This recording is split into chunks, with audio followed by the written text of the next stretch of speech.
அண்மையில் கத்துக்குட்டியான ஒருவர் mister prime minister என்று அழைக்கிறார். மிஸ்டர் பிரைம் மினிஸ்டர் என்று அழைப்பதில் ஒன்றும் தவறில்லை. நீங்கள் கொடைநாட்டிலே தெருவிலே நின்று கொண்டிருக்கும் போது மிஸ் ஜெயலலிதா ஜெயராம் என்று சொல்லியிருப்பீங்களா? என்ன தவறுன்னு கேட்குறீங்க? இன்னைக்கு சொல்லி பாருங்க. புரட்சித்திரை அம்மாவை பார்த்து அவர்களை பற்றி நீங்கள் சுட்டிக்காட்ட வேண்டும் என்று சொன்னால் மிஸ் ஜெயலலிதா ஜெயராம் என்று சொல்லி பாருங்கள்.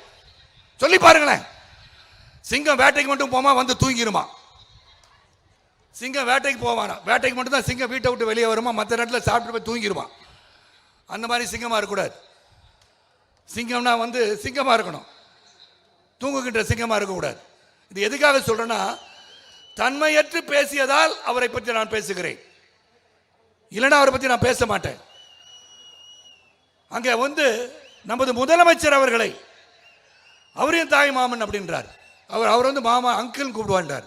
நீ என்ன கூப்பிடுங்க, அங்கிள் கூப்பிடுங்க, தாத்தான்னு கூப்பிடுங்க, என்ன வேணா கூட கவலைப்படல. ஆனால் தரம் என்று ஒன்று இருக்கிறது. You cannot call the honorable prime minister by his name. You cannot call the chief minister of our state by his name. You cannot ridicule them because they elected people. மக்களால் தேர்ந்தெடுக்கப்பட்டவர்கள். நீங்க அந்த மனிதருக்கு மரியாதை கொடுக்கிறீர்களோ இல்லையோ, அந்த பதவிக்கு மரியாதை கொடுத்தாக வேண்டும். அந்த தரத்தை கற்றுக்கொள்ளுங்கள் விஜய் அவர்களே. நீங்க கமெண்ட்ஸ் போடுங்க. நீங்க சூப்பர் ஸ்டார் சொன்னீங்க அப்படின்னும் போது பாராட்டினீங்க, அதே சமயத்தில் நல்ல கருத்தை சொல்லும் போது ஏன் ஏற்றுக்கொள்ள மாட்டேன் என்கிறீர்கள். நீங்க தைரியம் தான் என்கிட்ட வந்து பேசி பாருங்க. என் மனைவியும் மக்களையும் பற்றி கமெண்ட் போடுறதுனால நீங்க ஒன்றும் சாதிக்க போறதில்லை. இதையெல்லாம் கண்டு பயந்தவன் நான் அல்ல.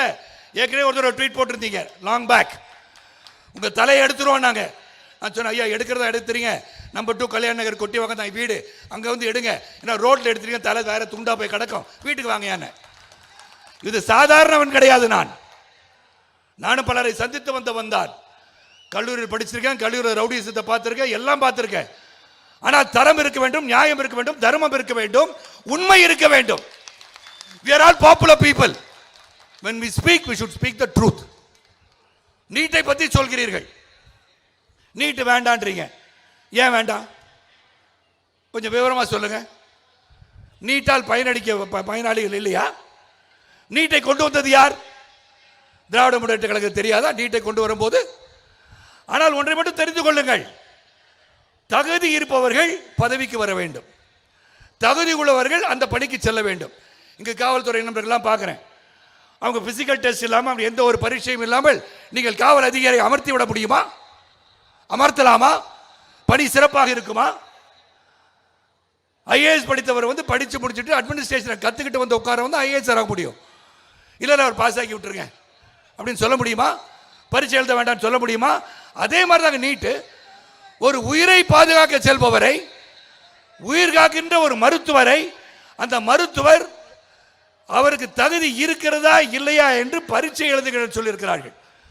6 லட்சத்தில் துவங்கி இன்று 22 லட்சத்துக்கு மேல் கேபிடேஷன் ஃபீ இல்லாம எம்பிபிஎஸ் சாதாரண குக்கிராமத்தில் இருப்பவர்கள் பரீட்சை எழுதி பாஸ் பண்ணா ஃப்ரீயா போய் எம்பிபிஎஸ் பயிரலாம் என்பதை வேண்டாம் என்று எதற்காக சொல்கிறீர்கள்?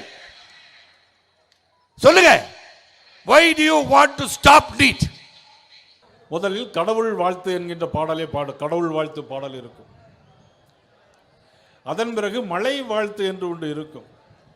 மாமழை போற்றுதும் மாமழை போற்றும் என்ற பாடலை இளங்கோடிகள் எழுதியிருக்கிறார்கள். இன்றைக்கு இந்த மாமழையே நமது சரத்குமார் அவர்களை வாழ்த்தி கொண்டிருக்கிறது. நாமும் இன்றைக்கு வாழ்த்து கொண்டிருக்கிறோம். வறண்ட மாவட்டமாக இருக்கலாம் கள்ளக்குறிச்சி மாவட்டம். இங்கு வாழ்கின்ற ஒவ்வொருவரும் வளமான இதயத்திற்கு சொந்தக்காரர்கள், ஒவ்வொருவரும் வளமான இதயத்திற்கு சொந்தக்காரர்கள். ஆனாலும் இன்றும் மழை பெய்திருக்கிறது என்று சொன்னால் அந்த வளமும் எண்ணமும் நமது நாட்டாமை சுப்ரீம் ஸ்டாருக்கு இருந்த காரணத்தினால்தான். அத்தகைய ஒரு நல்ல மனிதருக்கு எடுக்கப்படுகின்ற விழா. அது மட்டுமல்ல, 30 ஆண்டுகளாக துறையுலகில் முடிசூடா மன்னனாக, பிறகு சமத்துவ மக்கள் கட்சியினுடைய தலைவராக மட்டுமல்ல, தலைவருக்கு என்று சில குணங்கள் இருக்க வேண்டும். கொடுக்கும் தன்மை இருக்க வேண்டும், பிறரை வாழ்த்தக்கூடிய தன்மை இருக்க வேண்டும்.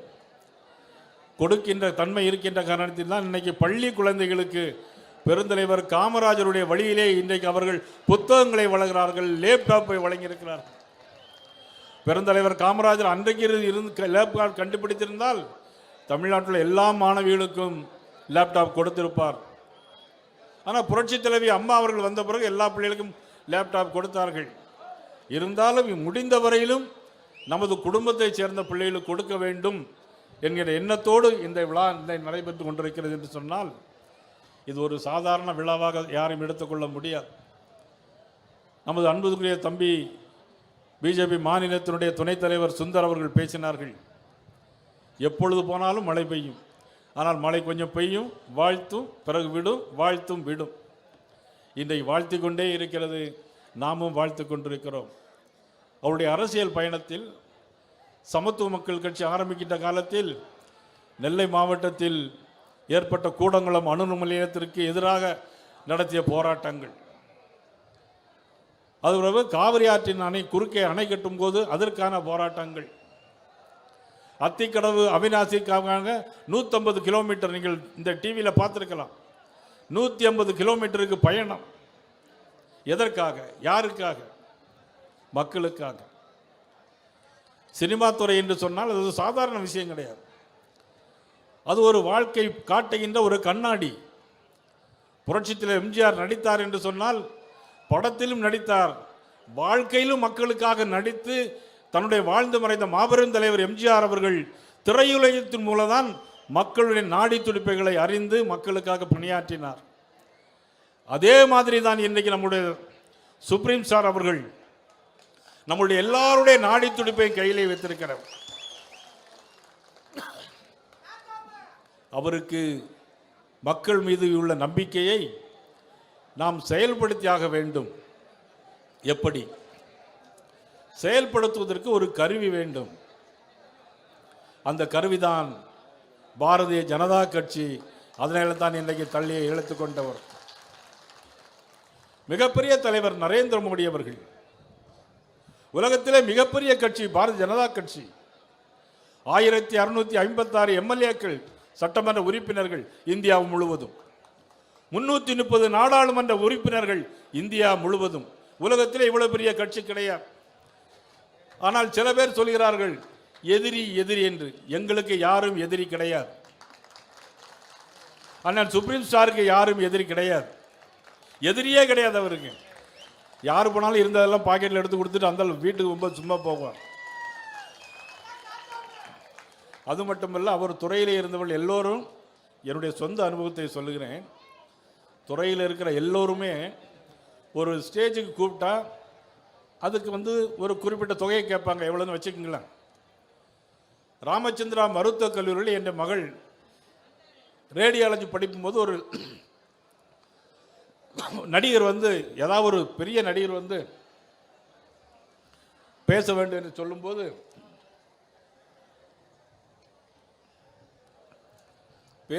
சொல்லும்போது எல்லோரும் பணம் கேட்டார்கள்.